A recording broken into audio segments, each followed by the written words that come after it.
Señores, bienvenidos a una nueva edición, una nueva entrega de 3356. Es un gusto reencontrarnos con ustedes. Denise. Un gusto reencontrarte, Gabriel Romano. Linda semana. Estamos a 10. Linda semana, estamos a 10. Va llegando el año al final, pero todavía hay muchos temas para hablar y de eso vamos a empezar a tratar en un ratito en 3356. Un placer, buenas noches. Ya arranca la edición de hoy.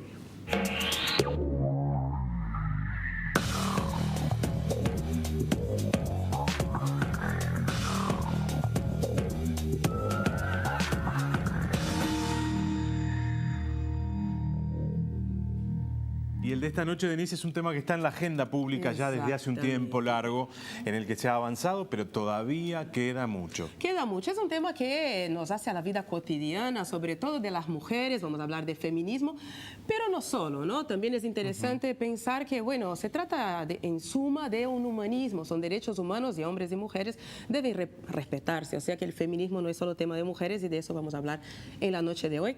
Vamos a presentar, ¿te parece el tema? Vamos con empezando. Este informe.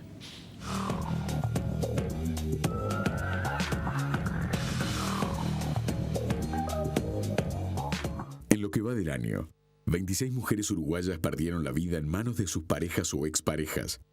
Una cifra que visibiliza al extremo una situación cotidiana de vulneración de derechos que, en diversos grados, padece gran parte de la sociedad y, después del hurto, es el segundo motivo de denuncia en Uruguay. En 2016, se registraron casi 25.000 denuncias en las unidades especializadas distribuidas por todo el país, que refirieron a maltratos físicos, psicológicos, sexuales y emocionales, cometidos por hombres relacionados afectivamente con las víctimas. Muchas derivaron en un proceso cautelar, medidas que toma el Poder Judicial para proteger a la víctima y acompañarla durante un tiempo determinado.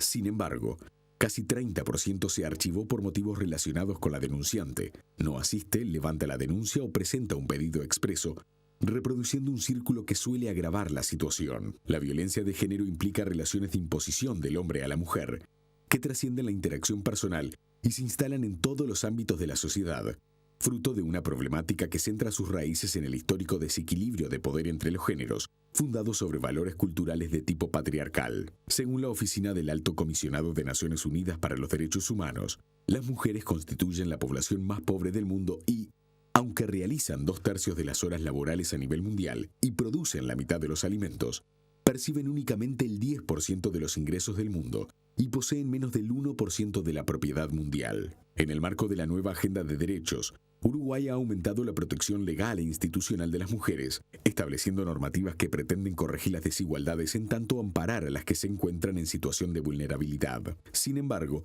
al igual que el resto de Latinoamérica, el país sigue mostrando indicadores críticos no solo en lo que refiere a la violencia doméstica, sino que también en el mundo del trabajo y las oportunidades de participación. Así lo ejemplifica un informe de la Oficina de Planeamiento y Presupuesto, señalando que las mujeres obtienen un 16,4% menos de salario que los hombres. En tanto, confirma que todos los sectores partidarios excluyen a las mujeres de los puestos de poder, impidiendo que adquieran el capital político necesario para avanzar en sus carreras. Las organizaciones sociales han tenido especial protagonismo con el debate permanente, la denuncia y la movilización por igualdad de derechos, y este año la Marcha por el Día de la Mujer congregó una multitud de 300.000 personas, la mayor registrada desde que se realiza.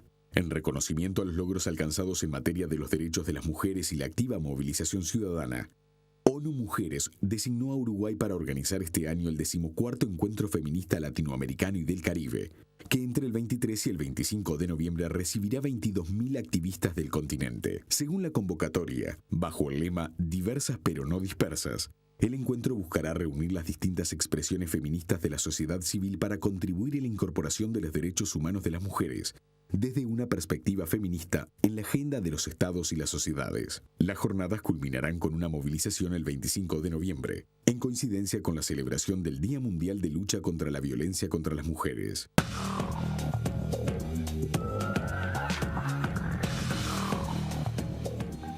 En este marco, en el marco que nos mostraba el informe que teníamos preparado, contarle un par de hitos de este año en materia de restitución de derechos. Exactamente, y de debate. Y de debate sobre el tema. Se votó la figura del femicidio. Se está trabajando en el Parlamento en la ley integral de violencia doméstica. Se decidió también a nivel parlamentario extender el plazo de la ley de cuotas. Todos asuntos que vienen por sí solos a resolver algunos aspectos de la problemática más general, pero que requerirá abordajes todavía más complementarios, y necesariamente habrá que seguir debatiendo y avanzando en Sí, este y que tema. también acompañan una reflexión que se hace en las propias mujeres. De eso se trata ese 14º encuentro que Montevideo recibe, un encuentro muy importante, vienen mujeres de todo el continente. O sea, el debate no solo puertas afuera, sino también puertas adentro. De esto vamos a hablar y vamos a recibir, para empezar, Lilian Celiberti, que es maestra, activista, coordinadora del Cotidiano Mujer y una de las organizadoras de ese encuentro. Y ustedes obviamente también pueden participar, y es central que ustedes participen y se comuniquen con nosotros. @3356TNU es nuestro Twitter. Allí nos pueden mandar sus opiniones y nosotros, en la medida que vayan llegando, vamos a ir comentándolos y comentándolo también con nuestros invitados. Exactamente. Ya venimos.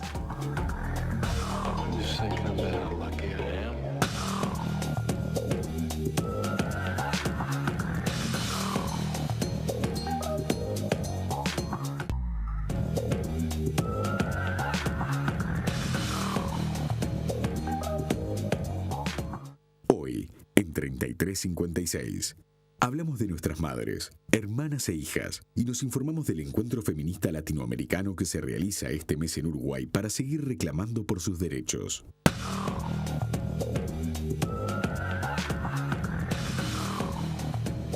Señores, estamos en vivo en Televisión Nacional, son las 9 de la noche y 10 minutos. Denise, ya recibimos a nuestra primera invitada. Recibimos a Lilian, muchísimas gracias, buenas noches. Lilian Celiberti, bueno, muchísimas cosas, ¿no? Ya habíamos presentado un poco, pero es maestra y activista social por los derechos humanos, coordinadora de Cotidiano Mujer, que es un colectivo feminista dedicado a la comunicación y a los derechos humanos.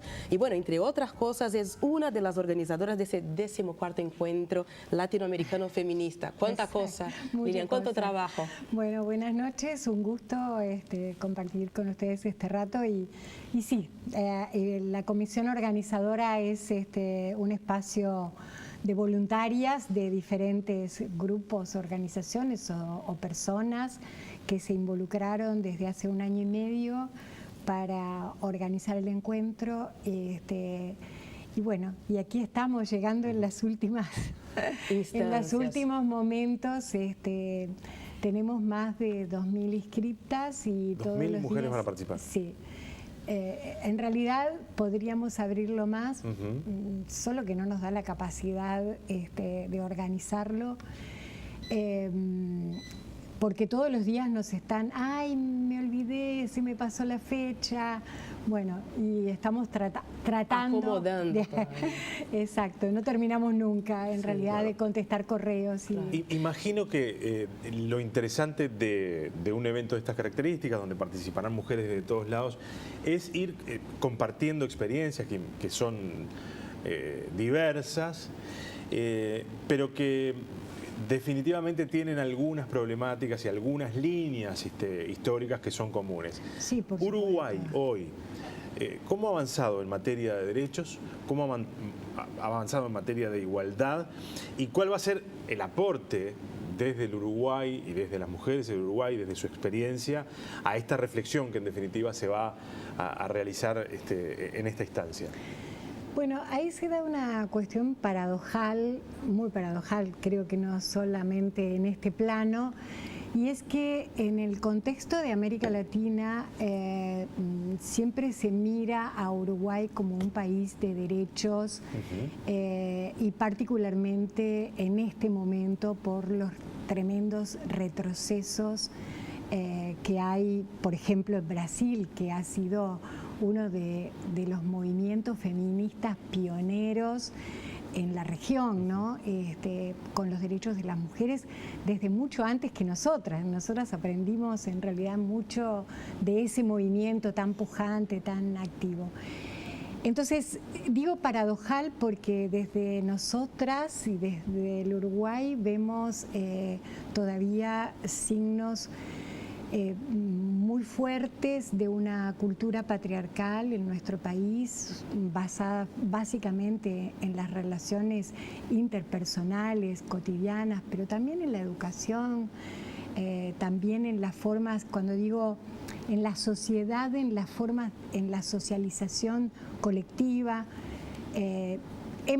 Por supuesto, hay muchos avances en términos legislativos y en términos de políticas, pero todavía hay una cultura que se reproduce con el propio sistema en el que vivimos. Entonces, hay lógicas que, ya digo, parecen paradojales porque nos miran de afuera desde como un país que ha conquistado una serie de derechos que en otros países se están perdiendo. Pero bueno, va a ser interesante en todo caso el intercambio muy abierto y sobre todo muy distendido, donde se puede intercambiar problemáticas, pero también pensar cuáles son las estrategias colectivas que podemos llevar adelante para, dar mejores pasos en relación a la igualdad, ¿no? Sí. Lilian, el tema, la consigna de ese encuentro es muy interesante porque es diversas, pero no dispersas. Acá yo creo que está, y me vas a corregir si es el caso, se está empezando a atender un planteo muy histórico dentro del feminismo, que es la llamada interseccionalidad, que por ejemplo las mujeres negras no se sienten representadas por el movimiento feminista clásico, las mujeres indígenas, y bueno, hablar de feminismo en América Latina sin hablar de las negras y las indígenas es un delirio, ¿no? Y también yo creo que estamos pasando por un momento que hablaba un poco en la apertura, que las mujeres también se están preguntando si son feministas, que es un debate que mi madre no tenía, por ejemplo, cuando éramos chicos, ¿no? Y ahora como que las mujeres todas tenemos que tomar posición y por lo menos puertas adentro pensar si son... Entonces eso también, que hay una diversidad de maneras de ser feminista. Muchas. Pero el objetivo, contame un poco cómo nace esa consigna y a qué están apuntando. Bueno, en realidad la consigna viene a expresar un momento de gran crecimiento feminista muy diverso, como tú decías. Hoy hay feministas indígenas, hay feministas afrodescendientes, y cada quien le pone un nombre a su feminismo. Hay ecofemistas, hay feministas postcoloniales, decoloniales, etcétera, etcétera. Entonces, esa pluralidad de feminismos habla de, por un lado, subjetividades distintas, opresiones distintas, porque, bueno, las feministas lésbicas plantean una problemática que otras mujeres tal vez lo ven teóricamente, pero no son lo que viven. Bueno, las feministas trans, que incluso... Exacto, ¿no? El transfeminismo. Exacto. Sí. Entonces, esa diversidad es lo que existe. Nos pareció interesante colocar cómo logramos establecer los puentes para que las diversidades no signifiquen separaciones, ¿no? Claro. Incluso, si vieron, estamos convocando una marcha que tiene dos culturas expresivas, porque el encuentro feminista, el encuentro feminista latinoamericano es un evento que se realiza desde 1981. Entonces tiene una memoria, tiene una historia. Bueno, ese encuentro además fue quien impulsó el 25 de noviembre en homenaje a las hermanas Vinaval. El primer encuentro feminista latinoamericano proclama el 25 de noviembre. Entonces, siempre culmina el 25 de noviembre con una marcha. Y nosotras pensamos, bueno, Mujeres de Negro desde hace algunos años en Uruguay una marcha. ¿Cómo hacemos? Pero que tiene una lógica distinta. Es una marcha en silencio, es una marcha de negro, tiene una performatividad específica.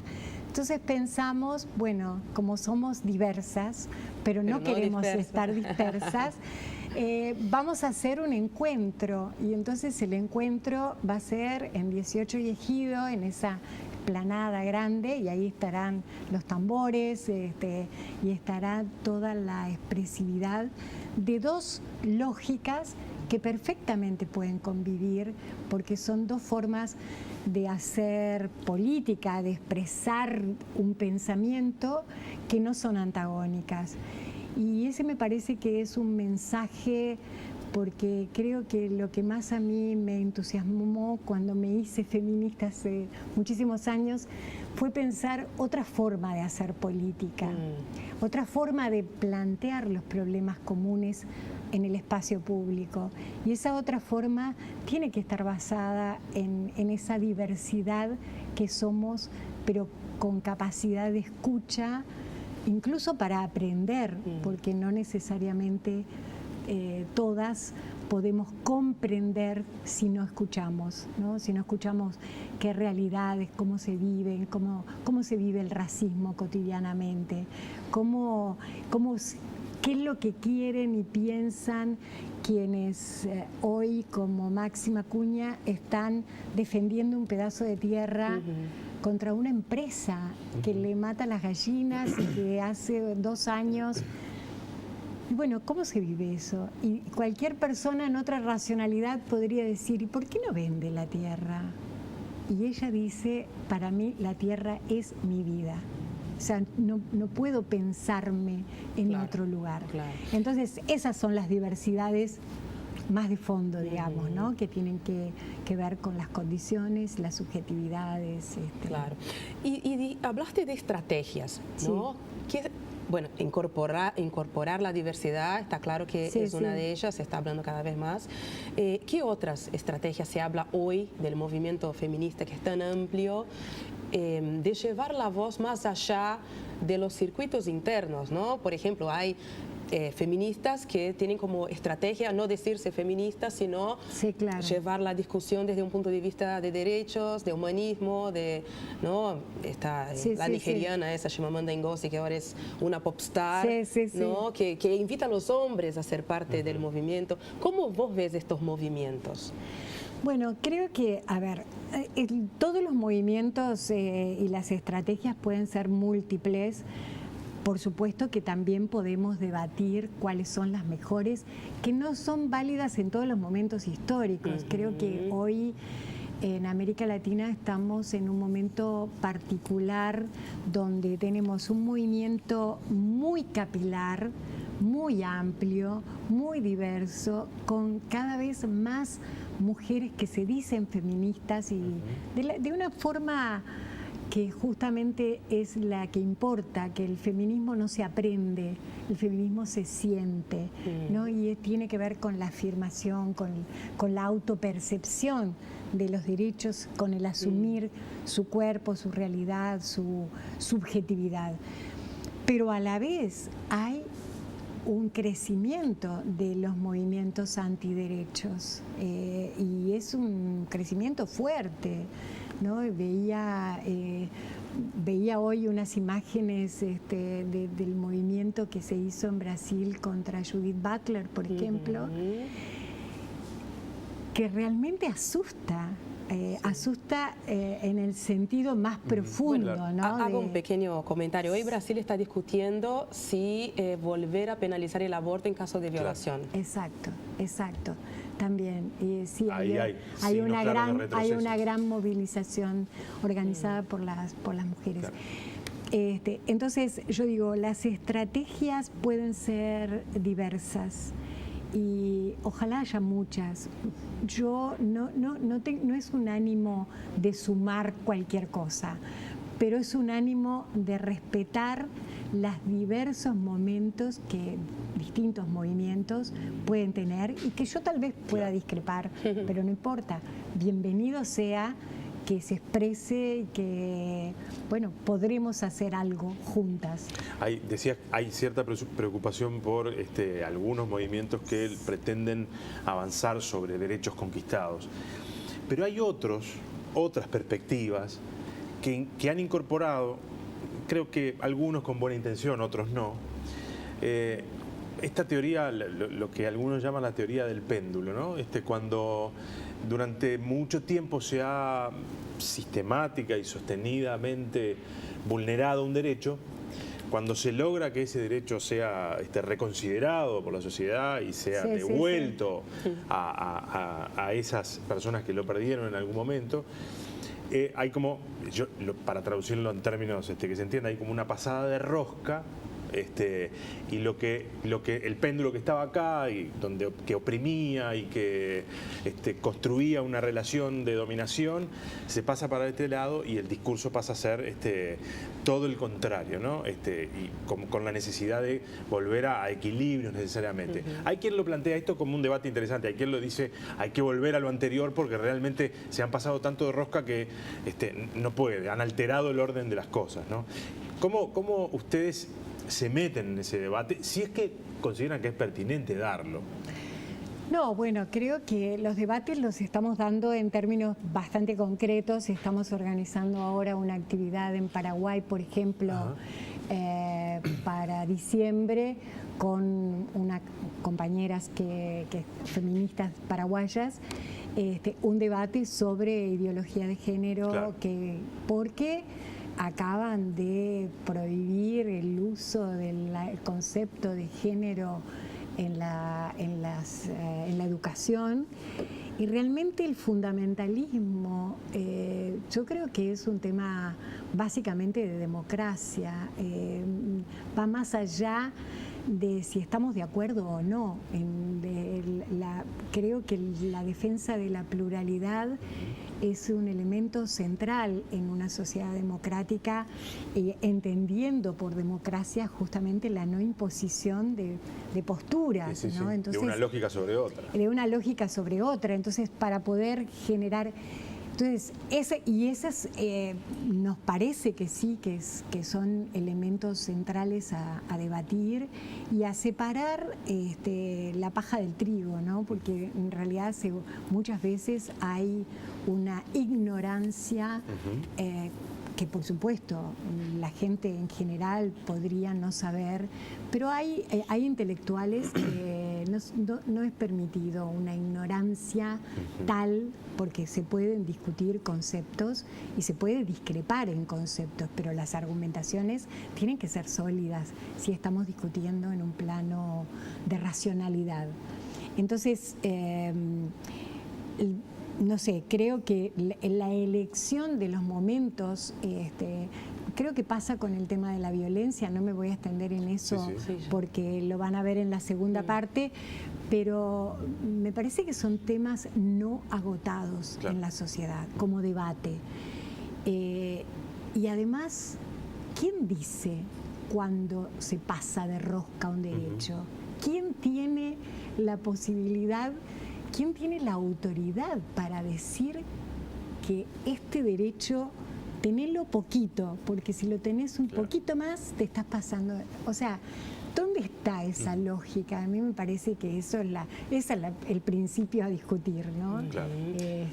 Bueno, seguiremos discutiendo. Sí, Lidia. claro. Muchísimas gracias.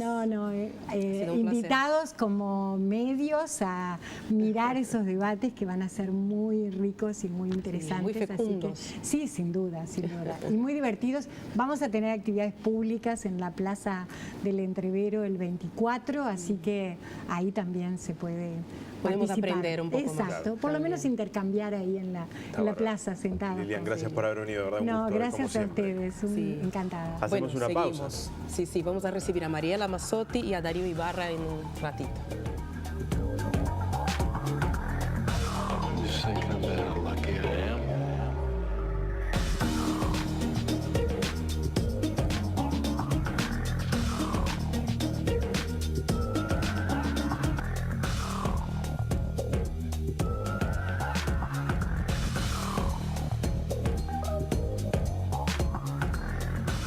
Bueno, volvemos con 3356, recordando, ya saben, para mandar comentarios, preguntas, tenemos acá a dos especialistas en algunos de los aspectos que nos convoca hoy, @3356TNU. Y ampliamos la mesa. Ahora hacemos la mesa más grande. Mariela Mazzotti, directora del Instituto Nacional de las Mujeres. Gracias por acompañarnos. Un gusto. Y Darío Ibarra es licenciado en Psicología, candidato a doctor en Psicología de la Universidad de Ciencias Empresariales y Sociales de la República Argentina, coordinador del área Violencia Masculina y coordinador de programas de reeducación de varones. Gracias por acompañarnos también esta noche. Un gusto. Y yo quiero dar un paso hacia atrás sobre un asunto que poníamos al final de la entrevista anterior con Lilian, y que es un debate que hoy apareció. Está arriba de la mesa. Y es esta cosa de... Hay quienes entienden que el debate sobre la restitución de derechos, en muchos ámbitos, pero específicamente en este, ha generado una especie de asimetría hoy, en las cuales está muy volcado, como que el derecho está, como anteriormente lo estaba hacia un lado, hoy está volcado hacia el otro. Y hay problemas, y están los que hablan inclusive utilizando determinada terminología, esto de la ideología de género como una cuestión, dándole cierta carga negativa. Bueno, las famosas feminazis, ¿no? Hablando prontamente. Tremendo. Ahí está. A ver, tremendo, realmente. Abramos ese debate para ustedes dos. Sí, desde mi punto de vista, lo que sucedió a lo largo del siglo XX, luego de las luchas feministas organizadas fines del siglo XIX, primero por el sufragio de las mujeres, pero también por los derechos de las mujeres trabajadoras. En aquella época las mujeres, las niñas y los niños trabajaban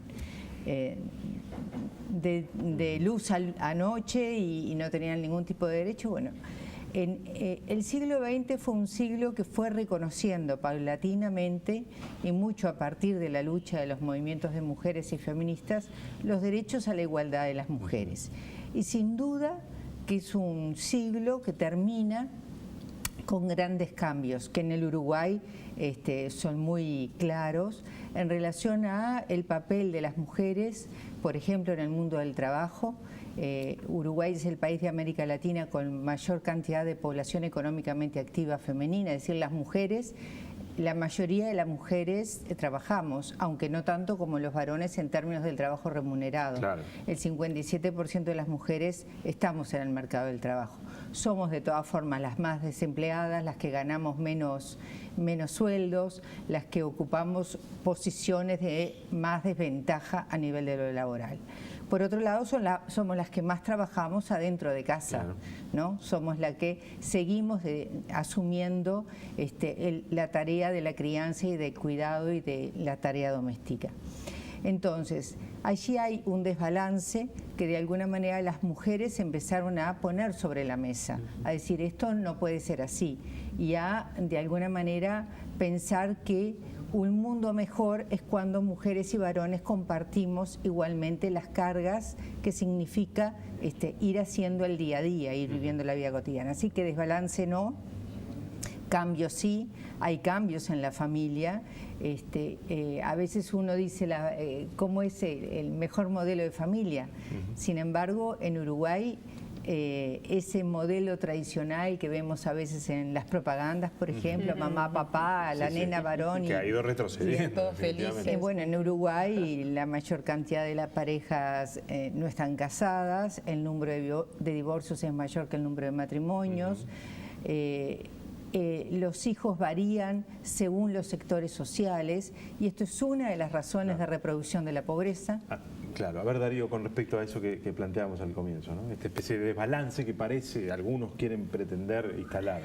Sí, acuerdo absolutamente con lo que plantea Mariela, y yo creo que siguiendo en esta línea se avecinan cambios, ya está aconteciendo un cambio a nivel de las relaciones de género, y eso implica que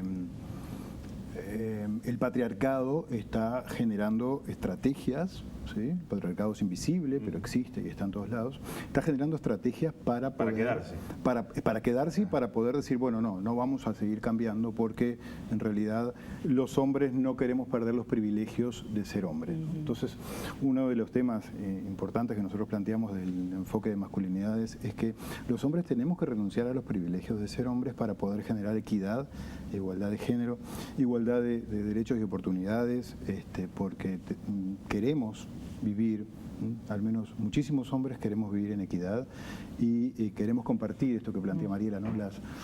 Las tareas domésticas, queremos estar con nuestros hijos e hijas,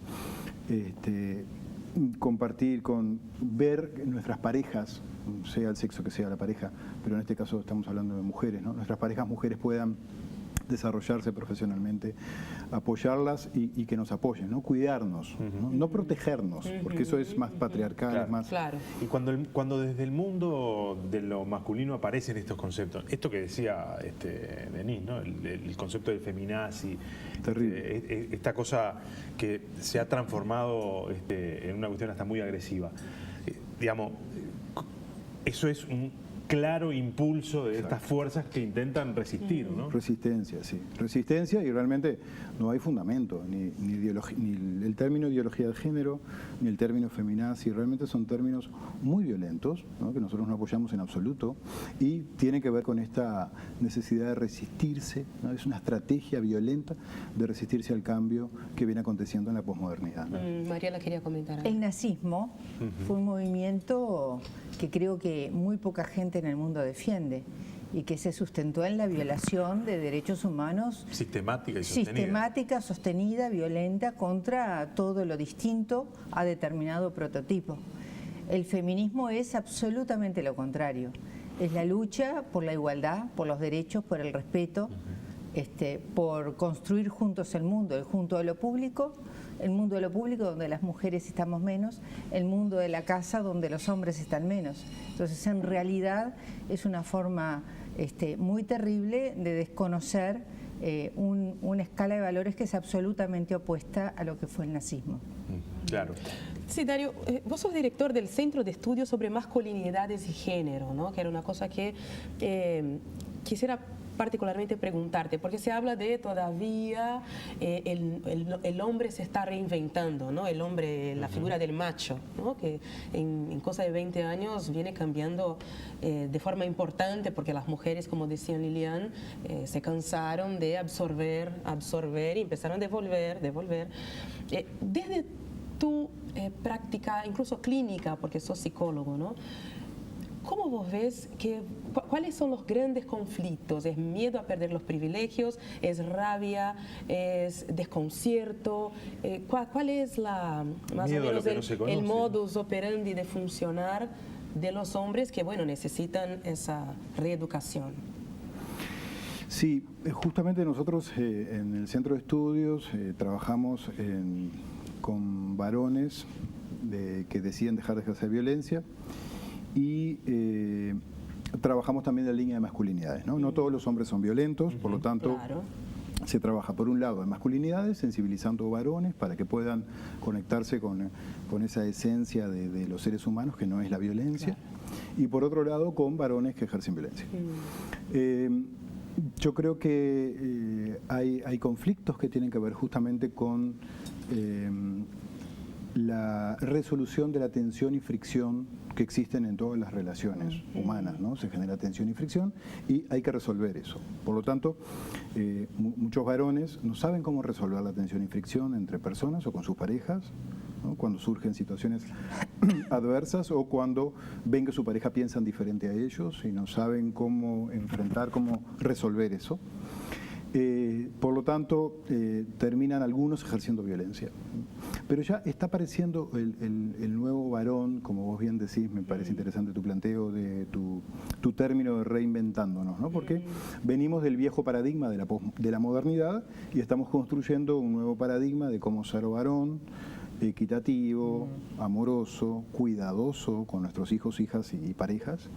Y estamos fuertemente los que trabajamos en masculinidades y también en género, estamos apostando a construir un nuevo modelo, que ya hay varones que, aunque no estén sensibilizados en la temática de género y aunque no hayan hecho un trabajo masculinidades, igual estamos viendo muchos varones que son amorosos, cuidadosos y que generan vínculos saludables, ¿no? O sea que están habiendo nuevas formas de ser hombre.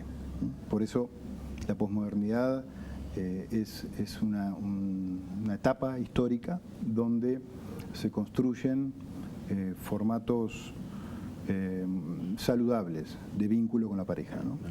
¿Cómo opera, Mariela, en esta problemática el avance en materia de regulación, ¿no? En materia de construcción de un marco jurídico diferente en un país que necesitaba una readecuación de esto? Y digo cómo opera en ambos sentidos, ¿no? En el sentido de que la mujer avanza en la construcción de un nuevo marco de referencia, y el varón, en esta cosa de la resistencia, entiende que esos avances también van quitando, o puede entender, no entiende, que esos avances en materia de una construcción nueva le va restando la verdad que yo pienso que la mayoría de los hombres no sienten que le va restando. Pienso que hay portavoces de movimientos conservadores, de reacción frente a al reconocimiento de derechos de las mujeres. ¿Crees de verdad que son pocos? Yo creo que es un problema desestimar. Creo que es un problema desestimar la fuerza que tiene. No, yo creo... Digo porque lo he visto, ¿no? Y se Bueno, cada uno tiene su percepción, en realidad. Yo no puedo... digo más o menos lo que a mí me... intuyo, pero claro, no tengo una investigación científica. Yo creo que una cosa es la resistencia, digamos, de las instituciones, por ejemplo, que son formatos, de alguna manera, que tienen una propia inercia, que organizan las relaciones humanas, ¿no? Entonces, sí, las instituciones de alguna manera tienen una mayor resistencia a promover pautas culturales, formas de socialización, formas de encuentro. Podemos pensar desde los medios de comunicación, la propaganda, la cultura, la música, podemos pensarlo, la moda. El deporte. Pero las personas concretas de carne y hueso, cuando uno habla, ya sea en grupos, tienen una sensibilidad que acuerdan, porque no es cuestión, digamos, aquí no estamos hablando de una oposición de que si se reconocen derechos a las mujeres, pierden derechos los hombres, de ninguna manera. Es una transformación y en esa transformación se ganan derechos diferentes.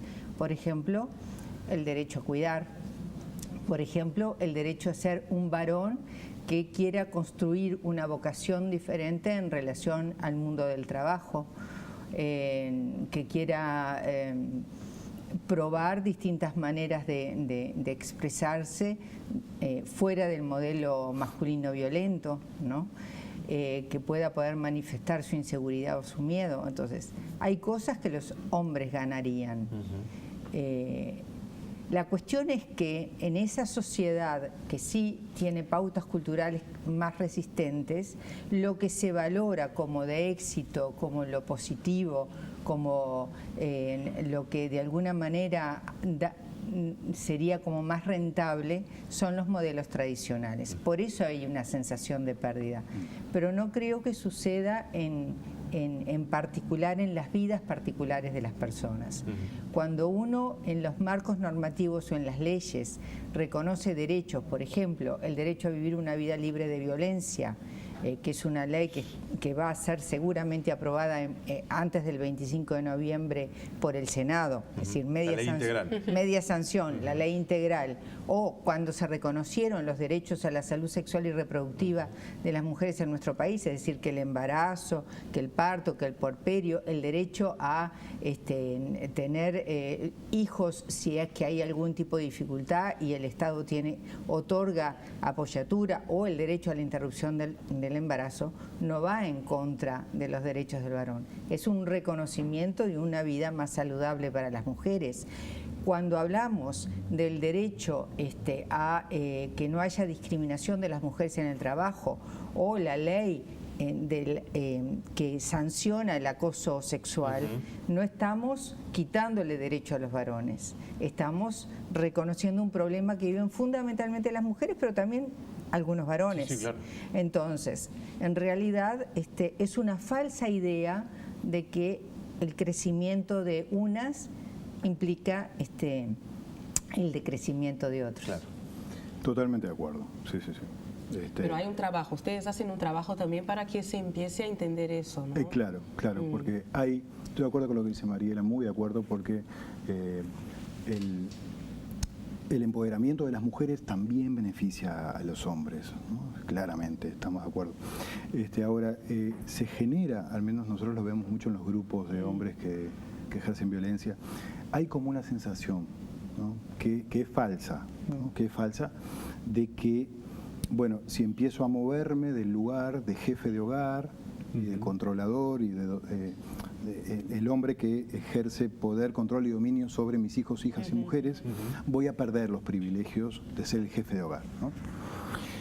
A medida que van avanzando en los grupos de trabajo, ¿no? Son dispositivos grupales, se van dando cuenta, porque empiezan a cambiar a partir del trabajo y de la emocionalidad que se trabaja también en los grupos, que esto no es así, que es como plantea Mariela, ¿no? O sea, que se empiezan a generar beneficios, ¿no? Fuertes beneficios, porque llegamos a casa y mi pareja se pone contenta de verme, porque mis hijos tienen ganas de estar conmigo, porque la tensión y fricción dentro de casa es mucho más liviana. Entonces, porque puedo estar más con mis hijos e hijas y cambiarlos y estar con ellos y darles de comer, etc. Entonces, se empieza a generar lo real, ¿no? Que es el cambio real de que si dejo ese falso privilegio, empiezo a notar cambios y mi calidad de vida empieza a aumentar muchísimo, ¿no? Y ahí es cuando los hombres se enganchan con el proceso grupal. A veces se van antes que empiecen a notar los cambios y no se dan la oportunidad de ver el cambio real. Pero si se quedan 10, está estudiado esto, ¿no? Que más o menos son 10 clases, ¿no? 10, 12 clases, ahí empiezan a notar el cambio y ahí ya se quedan hasta el final del trabajo. Vos hablaste en violencia, ¿no? En control, en poder, y es... no podemos hablar de feminismo sin hablar de violencia a mujeres, exactamente. Nos gustaría hablar sobre una línea que tiene la Intendencia 0800 41 41, que es un servicio de apoyo y orientación a mujeres en situación de violencia doméstica, que eso sí, más allá de todo trabajo de reeducación y todo demás, bueno, en ese proceso hay mujeres que siguen muriéndose. Me gustaría la reflexión de ustedes dos. Bueno, dos cosas. La muerte de mujeres es una cuestión que debe indignarnos. La muerte de mujeres a manos de quien dice quererla o que la quiso. Pero también hemos vivido en el Uruguay el año pasado y la muerte de niñas y niños a manos de sus padres o padrastros, a raíz de problemas de parejas o exparejas. La violencia de género, esa sensación de un hombre que siente en determinado punto que tiene el derecho a quitarle la vida a una mujer o a un niño o a una niña por problemas de pareja y expareja, es la forma más dramática de mostrar esta desigualdad de género. Y esa necesidad de control que hablaba Darío. Esta socialización para sentir de que uno es hombre si ejerce poder y si ejerce sobre todo poder adentro de su casa. Entonces, es la demostración más grave de la desigualdad de género. Hay que trabajar mucho en este sentido, pero para eliminar la violencia, esta violencia gravísima de género, la forma más en que se ensaña más, que es quitar la vida a alguien, implica el cambio cultural. Por eso es tan importante el trabajo en la educación, en la socialización antes de que se produzcan los hechos de violencia. Nosotros trabajamos mucho y en este momento estamos trabajando en todo el país y en pequeños grupos y con los propios chiquilines, con adolescentes, mujeres y varones, en una campaña que se llama Noviazgos Libres de Violencia, 50 días de reflexión, donde no somos los adultos los que hablamos, son los chiquilines de distintos lugares del país, es absolutamente autogestionado, que los chiquilines ya sean en su club de fútbol, ya sea en su centro de barrio, en su centro juvenil, en el liceo, en la UTU, ¿no? en los centros MEC, se juntan, generalmente sí con el apoyo de un educador o una educadora, y hacen obras de teatro, canciones, movidas de todo tipo, en relación a noviazgos libres de violencia y cómo lo ven ellos. Y ahí está la opinión de las chiquilinas y de los chiquilines. Por eso es que sabemos que es posible educar en igualdad y educar en libres de violencia. Me interesa sobre un aspecto que decía Lilian recién. ¿Cómo se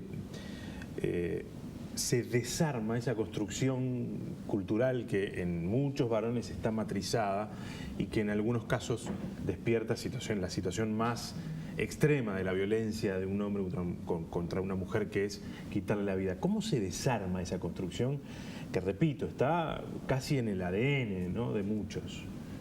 Bueno, yo diría que el ADN no, porque no somos, los hombres no somos intrínsecamente violentos, no nacemos violentos, ¿no? Pero sí hay como una transmisión intergeneracional. Ahora que estabas comentando, se me vino a la mente también una campaña que largó la División Asesoría para la Igualdad de Género, ¿no?, de la ciudad de la Intendencia de Montevideo, que se llama Montevideo por Igual, donde hay unos spots que son muy interesantes, donde plantean justamente que desde que el niño y la niña nace hasta los 3 años no existen estereotipos de género, o sea, no hay estereotipos de género, ¿no? Es una campaña muy dulce, muy amorosa, si la encuentran por ahí o la buscan. Sí, con los bebés, chiquititos. Es muy interesante porque es real, ¿verdad? O sea, hasta los 3 años los niños y las niñas no tienen estereotipos de género, por lo tanto... Somos absolutamente iguales, digamos. Puros, iguales, en el sentido de que no tenemos problema ni con los colores, ni con la ropa, ni con las tareas, ¿no?, la división sexual del trabajo. Por lo tanto, habría que empezar ahí. Desde que los niños y las niñas son pequeños y pequeñas, bueno, empezar a la educación ahí. Después, cuando vamos creciendo, empieza a aparecer esto de la división sexual del trabajo, los colores, sí, los hombres no lloran, las mujeres sí, tienen derecho, etcétera. Los hombres somos fuertes, las mujeres sensibles. Exactamente, ¿no? Todos los estereotipos de género. Pero existirían como 3 niveles de atención en salud, ¿no? El primer nivel, que es la promoción de salud, ¿no? Habría que trabajar de manera comunitaria, como plantea Mariela, en esta cuestión de trabajar para que las personas, hombres, mujeres, trans, ¿no?, etcétera, nos relacionemos de una manera saludable, libres de violencia. Eso sería el primer nivel de atención en salud, que es la promoción de salud. El segundo nivel es la prevención de violencia, que también se está haciendo, bueno, Mides, Instituto Nacional de las Mujeres, el Ministerio de Salud Pública también está trabajando, el Ministerio del Interior, la Intendencia de Montevideo, prevención de violencia, y después el tercer nivel de atención en salud sería la atención a varones que ejercen violencia, ¿no? Entonces, en esos 3 niveles es importante que se trabaje en todo el país. Es interesante. Sí. Tenemos que volver a ese tema. Bueno, muchísimas gracias. No, un gustazo. Mariela, Darío, y ya volvemos. Gracias por haber venido. Con gusto.